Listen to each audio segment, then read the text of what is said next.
Greetings, spiritual family. In honor of our ancestors in Black History Month, which I like to call Our Story Month, please listen to this. Now the world honors Zeus without question or Jazeus, or more accurately, Jesus. They are one and the same. Now before you get upset, I said what I said, because the name Jesus is incorrect. If you didn't know, the proper pronunciation is Yahshua. If you don't believe me, simply go check it out for yourself. Now, the name Jesus is not very surprising to me, considering the Romans gave him that name, and it was a way for them to keep honoring their god Zeus by attaching Yahshua to Zeus and creating the name Jazeus or Jesus. But this isn't my main point, so let's move on. Now, Europeans honor Greek gods, and they honor the Nordic gods like Thor and Odin. You don't believe me?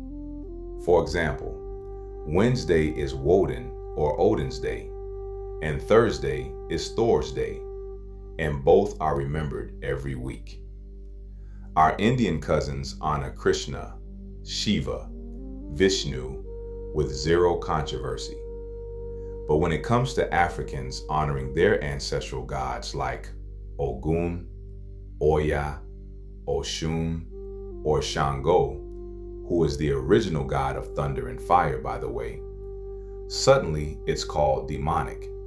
Suddenly it's idol worship. Suddenly it's primitive. Now let that sink in. Greek gods get museums and movies. Norse gods get days of the week named after them and Marvel movies. Hindu gods get Bollywood blockbusters. Asian gods get movies and anime. But at least they make these movies for their people.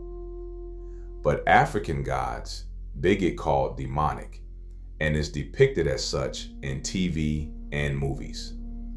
They get erased from history and rebranded as something evil, then gets replaced with the European savior called Jesus. Here's the uncomfortable truth that nobody wants to discuss.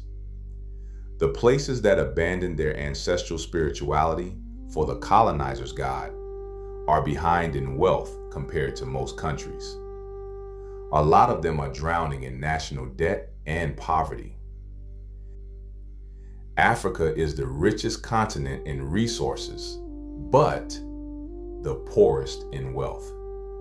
Why? Because they were taught and conditioned to worship a foreign god. All the while, their lands got pillaged. The Caribbean, Latin America, parts of Asia, all colonized, all Christianized, all still struggling. Meanwhile, the countries that kept their spiritual systems thrived.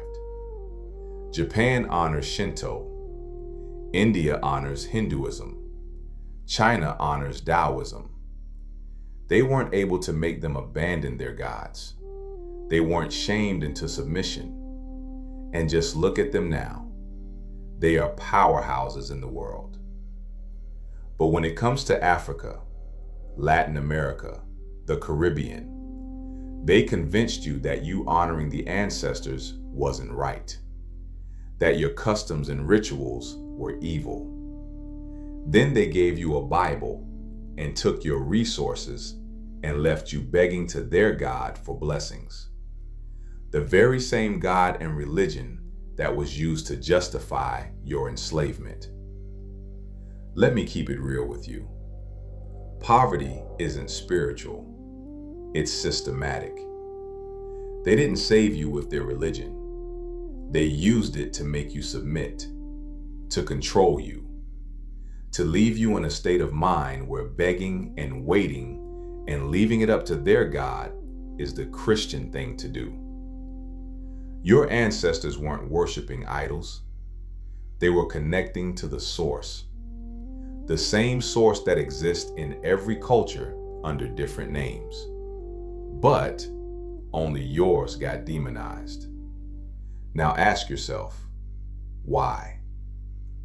What is it? What is it that they want to keep you away from? That they had to make you abandon your gods and have you worshiping the God of the colonizers?